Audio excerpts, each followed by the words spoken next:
सीखने की प्रभावशाली विधियों में हमने 3 विधियां पिछली वीडियो में देखी। आज हम चौथी विधि की बात करेंगे, जो है सामूहिक विधियों के द्वारा सीखना, लर्निंग बाई ग्रुप मेथड। इसको कवर करेंगे। तो सबसे पहले हमें समझना है कि सामूहिक विधियों द्वारा कैसे सीखा जाता है और कैसे शैक्षणिक विकास किया जाता है। तो इस संदर्भ में कॉल सैनिक ने कहा कि बालक को प्रेरणा प्रदान करने यानी कि मोटिवेशन करने और उसे शैक्षणिक लक्ष्य प्राप्त करने और उसका जो एम है एजुकेशन का, उसको प्राप्त करने में सहायता देने और उसके मानसिक स्वास्थ्य को यानी मेंटल एबिलिटी को हेल्दी बनाने के लिए, उत्तम बनाने के लिए, उसके सामाजिक समायोजन करने के लिए यानी उसको समाज के साथ चलना सिखाने के लिए और उसके व्यवहार में और उसके प्रैक्टिकली जीवन में यानी व्यवहार में सुधार करने और उसमें आत्मनिर्भरता यानी सेल्फ कॉन्फिडेंस जागृत करने तथा सहयोग की भावना, कोऑपरेशन की भावना का विकास करने के लिए व्यक्तिगत विधियों की तुलना में। तो पिछली वीडियो में आपने व्यक्तिगत विधियां देखी थी, जिनमें हमने करके सीखना और आपने जो है परीक्षण के द्वारा ये विधियां देखी थी। तो व्यक्तिगत विधियों की तुलना में सामूहिक विधियां यानी ग्रुप मेथड कहीं अधिक प्रभावशाली होते हैं। वो कैसे, देखिए, सबसे पहले सामूहिक विधि में हम वाद विवाद विधि को देखते हैं, डिस्कशन मेथड। तो आपने देखा होगा कि निम्न कक्षाओं में अंताक्षरियां चलाई जाती हैं या 2 समूह में बालकों को बैठा करके और पहले समूह और दूसरे समूह के बीच, बालकों के बीच, स्टूडेंटों के बीच क्या कराया जाता है, तर्क वितर्क कराया जाता है, वाद विवाद कराया जाता है। एक प्रश्न पूछता है, दूसरा ग्रुप उत्तर देता है, फिर दूसरा ग्रुप प्रश्न पूछता है, पहला ग्रुप उत्तर देता है। तो वो डिस्कशन मेथड के द्वारा जो है विद्यालयों में सामूहिक विधि के द्वारा जो वाद विवाद विधि है उसके द्वारा ये विकास किया जा सकता है, उसका मोटिवेशन भी किया जा सकता है। तो ये सारी बातें की जा सकती हैं। दूसरी है सम्मेलन और विचार गोष्ठियां विधि।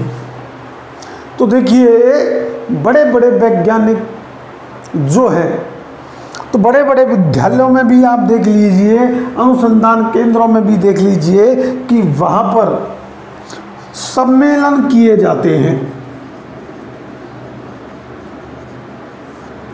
और गोष्ठियां की जाती हैं, जिससे इन के द्वारा, सम्मेलनों के द्वारा, जैसे विज्ञान के विषय वालों के लिए विज्ञान का मेला लगा दिया कि भाई आपको इन चीज़ों का प्रदर्शन करना है। तो दूसरे जो विज्ञान से अननोन है, जो दूसरे सब्जेक्ट में उत्तम है, तो वो बालक उस विज्ञान के प्रैक्टिकली उनके मॉडल्सों की सहायता से जो ज्ञान प्राप्त कर लेते हैं और उनके संदर्भ का ज्ञान होता है तो वो मॉडल्स लाते हैं और उनका एक दूसरे से सम्मेलन के जरिए यानी मेलों के द्वारा और विचार गोष्ठियाँ की जाती हैं और जिससे उनका शैक्षणिक स्तर उठता है और लर्निंग का कार्य आसान हो जाता है।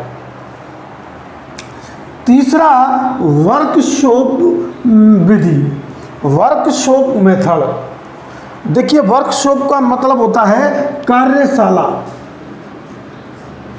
और एक स्टूडेंट की कार्यशाला जो कर्म करने की है वो है एक विद्यालय।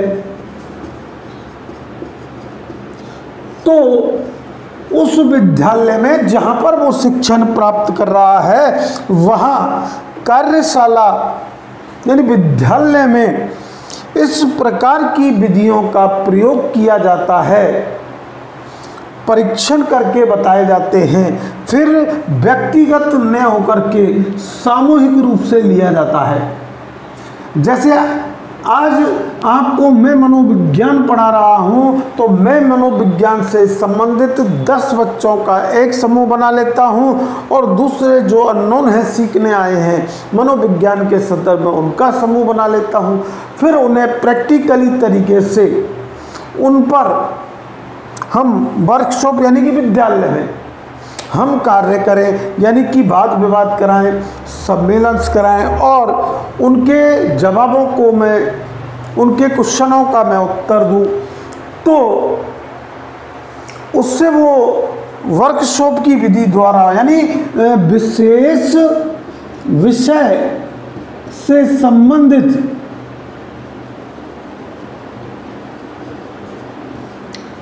प्रश्नों का आयोजन करके, प्रयोगों का आयोजन करके उस विद्यालय में शिक्षा देने का कार्य क्या कहलाएगा? वर्कशॉप मेथड विधि।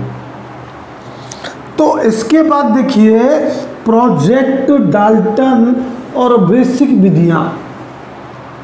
इन विधियों में जो चौथी विधियां हैं वो आजकल डाल्टन विधियों का प्रयोग हम जो है बच्चों की प्रारंभिक शिक्षा के लिए कर रहे हैं। बेसिक विधियां हैं उनका भी हम क्या है, बच्चों की प्रारंभिक शिक्षा में आजकल आपने देखा होगा कि फाउंडेशंस बैच ज़्यादा चलाए जाते हैं, यानी बेसिक नॉलेज पर ज़्यादा बल दिया जा रहा है। इसी प्रकार खेल के माध्यम से या प्रैक्टिकली जो है परीक्षण करा करके और डाल्टन विधि का प्रयोग किया जा रहा है और उससे संबंधित कोई स्टूडेंट को प्रोजेक्ट